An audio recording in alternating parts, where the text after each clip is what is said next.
Okay, this is Bobby Makepeace and I am here to do a video about how to use your voice effectively.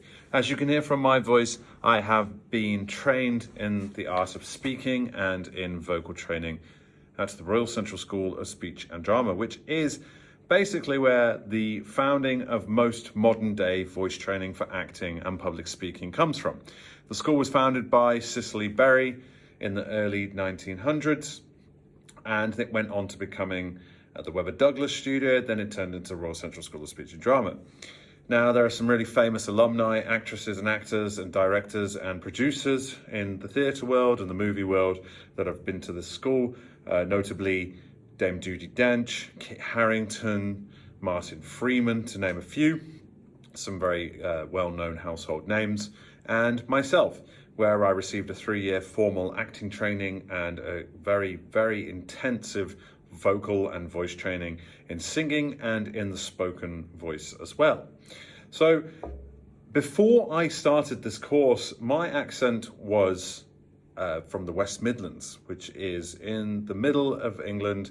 If you've ever seen the TV show Peaky Blinders, you will obviously have heard the West Midland accent, and now you can't hear that in my voice at all. So I'm from a town called Worcestershire, the county of Worcestershire and the city of Worcester.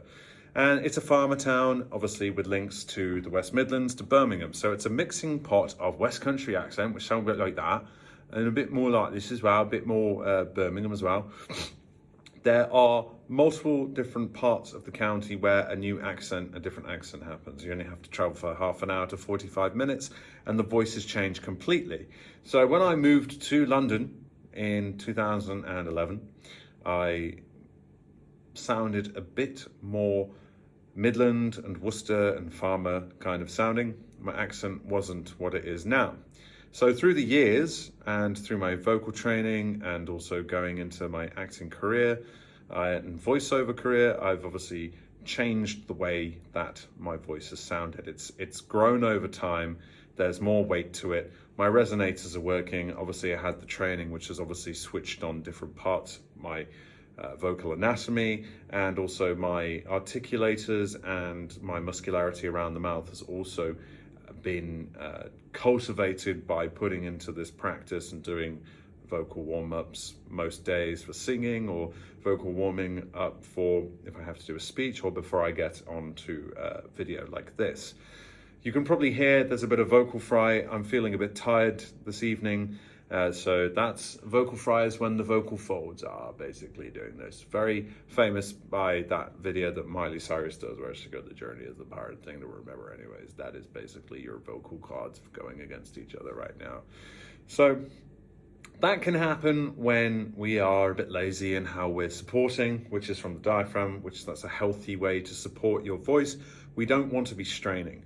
Now, I'm a huge fan of the work and the practitioner Patsy Rodenberg, who was also a Central School of Speech and Drama alumni and is a voice practitioner, someone that I have a lot of respect for. And after reading her books, I see that she had the same training and the same school of thought and mindset when it comes to voice.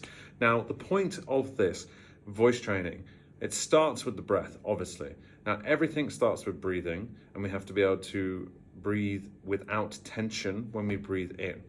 So a lot of things when it comes to breath is we're undoing things that we have dealt with for most of our lives because we're only used to doing it a certain way, and different psychological and physiological symptoms and external factors in the world in your life can have an impact on your voice. So if you were bullied for being fat when you were younger, you probably wanted to lose weight and you probably used to suck your stomach in, which has caused a lot of unnecessary tension around your abdominal muscles and your diaphragm. And so when you do take a breath in, it's probably very shallow and you're not taking a full deep breath in that allows the belly to expand because of psychological issues that you may have picked up along the way.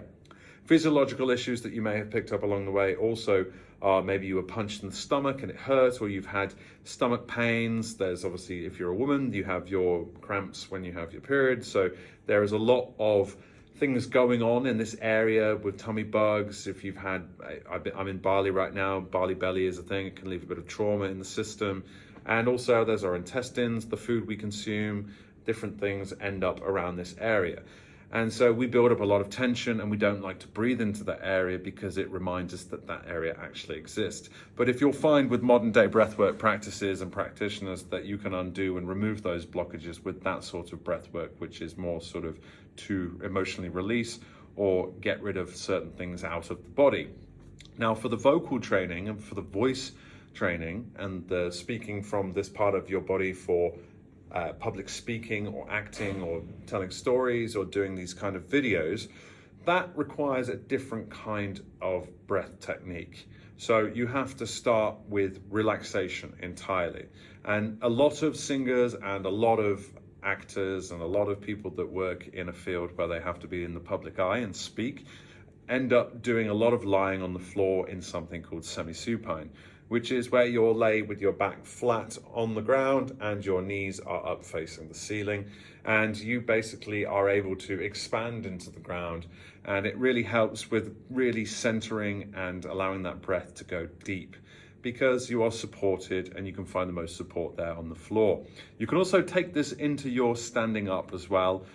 You can lean against a wall, or you can find your center whilst you're stood up and finding where the breath drops into.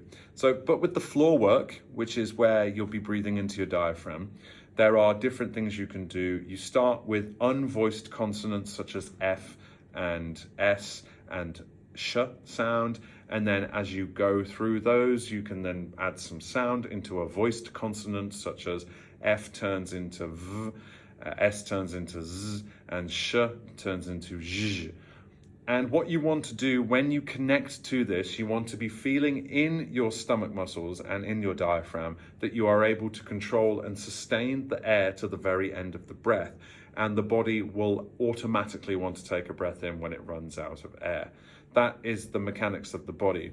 If we think too much about how we want to breathe and think too much about how and where we need to breathe, that's when the tension comes in.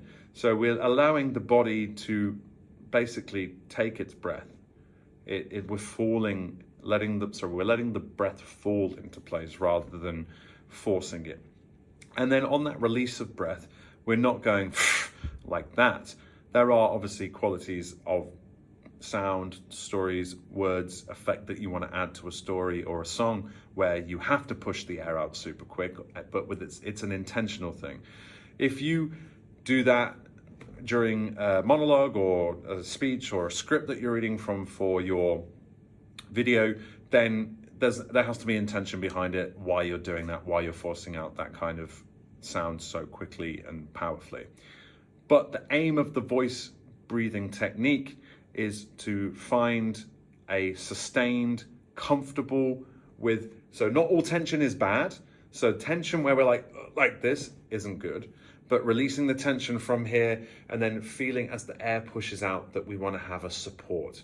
And there's going to be a tiny little bit of tension because it's like you're contracting muscles, you're contracting the diaphragm, you're contracting the intercostal muscles of the ribs, and that will obviously cause some tension to happen because you're supporting it. And then when it comes to a thought and a thinking breath, you'll then know how much air you need to take in so that you can complete the sentence or the words that you need to say. Now, this really helps when you are reading aloud from a book or a script because there is punctuation. So you'll be able to take a breath when it comes to the end of the sentence, and don't be afraid to make any noise when you want to speak, because that is basically you just taking an inhalation. Why I don't know why people want to cover up the fact that they make a sound when they breathe. It's just part of life to do that. So you want to take a breath in and you want to basically read from a book, from a script, till you get to the end of the sentence. Take a breath and then start to read the other part of the sentence. Now, this is something called sight reading. And this is one of the most amazing skills that you can practice anywhere from anything, whether it's the menu in the restaurant that you're reading from, and being able to turn that into an entertaining piece of writing, or making it sound interesting, or giving weight to the words or the intention behind it and the action that you want to give to the other person, playing around with the different types of pitch and tone. You can have it up here or you can have it down here. So that all comes down to breath control. And the more semi-supine that you do, the more breathing technique that you do to increase your capacity, the more breathing technique you do that you are able to consciously choose how much air you need to take in for a certain sentence, the better it will be when it comes to the storytelling. You'll know that you need to take a big gust of air in because you're now using a lot of power, and then you want to project because there's somebody over there if you're public speaking, or it's a big room and you want to fill the space. So that is my initial video to give you a brief introduction to breathing technique and the exercises that you can do and why you need them. So I will be uploading a video maybe every day or every other day here about breathing, about articulation, different vocal and voice exercises that you can do to basically start getting your voice warm at the beginning of the day, so you are able to feel more resonant, more confident, that your sentences are going to be coherent to the very end. You're not going to stumble over your words. You're going to feel heard. You're going to feel listened to, and it's going to come out clear. You're going to sound good. So that's this one for now. Signing this one off at 11 minutes. Don't forget to follow, don't forget to subscribe. I'll be doing more of this. If you have any questions or you want to learn some more about the voice training, obviously my website's under here, and also leave a comment below and I'll be sure to help you and respond. Thank you for watching and have a lovely day.